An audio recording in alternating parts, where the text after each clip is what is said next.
Hi Cancer! Welcome po sa ating channel. At ito yung daily gabay tarot reading for January 25, 2025. Please be reminded kung naka-resonate kayo, comment down. Kung hindi kayo naka-resonate, ibigay niyo po sa iba kasi general reading po ito. This is for you Cancer ngayong January 25, 2025.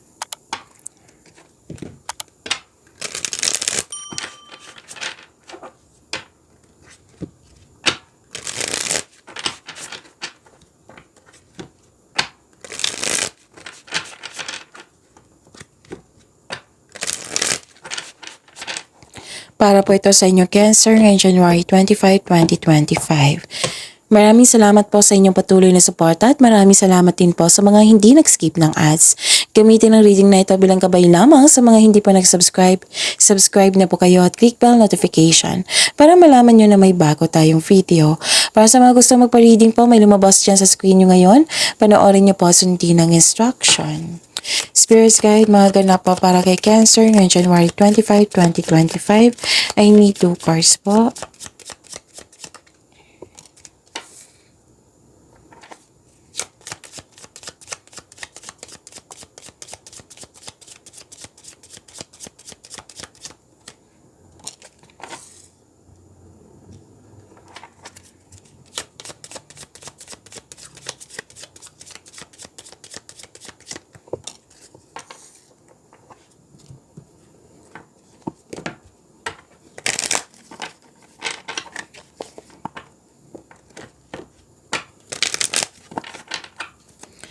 Spirits guys, angels, archangels, guardian angels, message siya pa para kay Cancer ngayon January 25, 2025. I need 2 cards po. Cancer. Spirits guys, angels, archangels, guardian angels, message niyo po. Okay, ngayon January 25, 2025 para po kay Cancer. Nakita ko dito malakas ang inyong influence sa araw na ito. Pwede din may isang lalaki na malakas ang kanyang influence sa araw na ito. Nagkaroon ng career stability or ang ilan sa inyo gumagawa ng paraan dito, gumagawa ng action dito para magkaroon ng career stability. Okay? So may dumating na proyekto, pagkakataon na binigyan mo ng long-term commitment. Okay? Long-term plans. What I meant is long-term plans.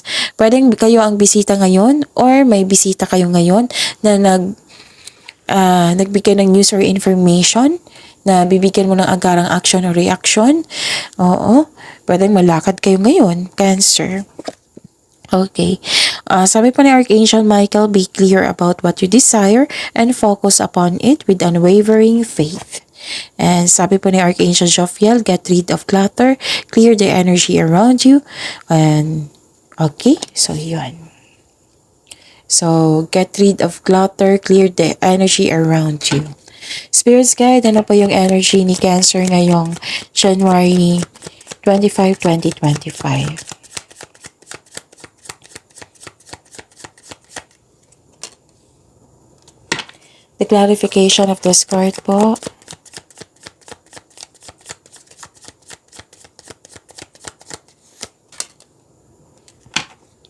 Kung may narinig kayo or may nakita kayong repeating message kahit araw-araw pa yan, meaning to say, pinupush ng cards nyo yan na bigyan niyang attention kasi ang ilan sa inyo hindi pa binigyan ng attention, action man or solution. So give solution, action, and attention sa paulit-ulit na mensahe.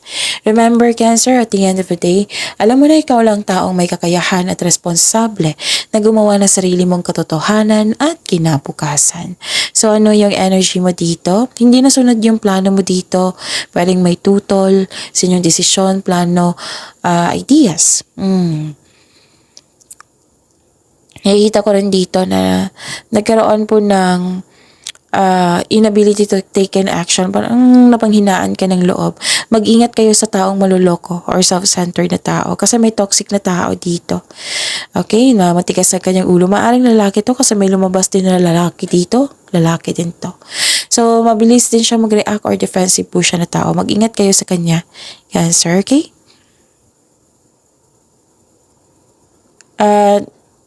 Okay. Nakita ko dito na nagkaroon po ng may ambisyon o ideyang gustong gawin. So, this card asks you na magawa ng plano para sa hinaharap. Mag-ingat lang po kayo sa pagiging mainipin po. Okay? Supportive ang inyong partner or kaibigan. Basta may support dito or maaring may magbigay ng tulong sa iyo para mas lumago yung layunin mo sa buhay. Spirits guide, career and money po. Career and money po ni Cancer ngayong January 25, 2025.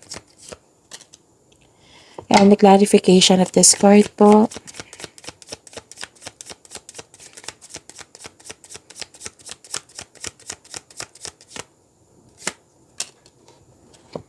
Okay, ano ito? Sa career and money niyo po.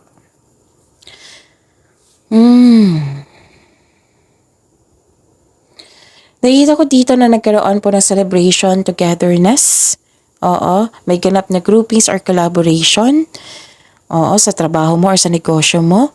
Itong mga taong ito ay buong suporta sa iyo. Kanina pa to sa energy cards nyo na may nagbigay ng suporta sa iyo. Pwede din magkaroon kayo ng outing with your friends or nagkaroon ng company outing. At nakita ko dito na nakita ko dito sa inyong career and money na nagkaroon ng confusion or hindi kayo makagawa ng desisyon. Napanghinaan kayo ng loob. Wag po daw kayo maniwala agad sa chismis. Alamin niyo muna kung totoo ba yan or hindi. Kasi nakita ko dito na mas pinapaniwalaan mo ang mga bagay na hindi naman totoo. May nakita ko dito mataas ang pride, ego.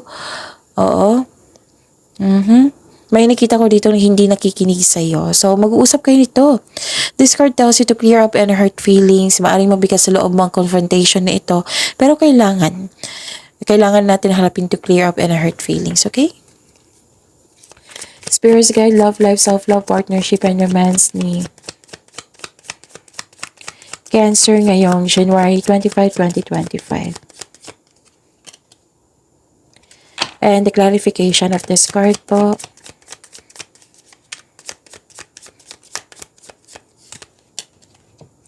Maraming salamat po sa patuloy na tiwala at suporta sa ating channel. At maraming salamat din po sa mga hindi nag-skip ng ads. Na-burnout kayo dito, so kailangan nyo magkaroon ng confidence. Okay? And it's time to step out from your comfort zone. If you are serious about your growth, pwede na may problema ka sa inyong connection sa isang tao. May alok ng tulong pero hindi mo tatanggapin. Feeling burnout, parang sumusobra na or sobra sa trabaho, pagod. So, allow yourself na mag-rest para ma-re-energize ka at sa pagbalik mo, ganado ka na. So, don't push yourself so hard, okay? At nakita ko rin dito na nagkaroon po ng mag-ingat kayo sa ibang tao at bagay. Huwag bunyag ang lahat ng plano at maging mapagmasid. Kasi may nakita ko ditong mga sinungaling, nagbabackstab, may tinatago, plastic, may taong hindi binibigyan ng halaga, walang pakialam sa iyo. May posibleng palinin lang at pagsisinungaling. May taong hindi tapat sa iyo. Maaari magsisinungaling, maaari din mag-white lies kayo para sa ikakabuti ng lahat. Mag-ingat kayo sa isang tao na mahilig magmanipula. Okay, mag-ingat kayo. Tapos para sa mga marelasyon sa buhay mag-asawa. Okay. Nakita ko dito isa sa inyo, may lihim or nagsisinungaling sa inyo. So this card asks you na ngayon ang oras upang maging tapat kayo at bukas at makipag-usap ng malinaw sa loob ng inyong relasyon. Para sa mga single po, maaring may tao na hindi tapat sa iyo, pero patuloy ka pa rin sinusuyo. So, mag-ingat kayo sa taong hindi totoo sa iyo. Okay? So, ano pa? Nakita ko rin dito na nagkaroon po ng okay. Sa mga single dito, maaaring makatagpo ka ng new partner through friends. Okay? Through friends. Para sa mga marelasyon, sa buhay mag-asawa, maaaring may date kayo ngayon. Pwedeng monthsary, anniversary, birthday, basta achievement po. Okay? So, mag-uusap din kayo. I think nasabi ko na lahat. Cancer. So yun, pagyamanin niyo po yung blessings na binigay sa inyo, Cancer. See you tomorrow. Please like, subscribe, and click the button for notification para updated po kayo sa daily tarot reading natin. Maraming salamat po.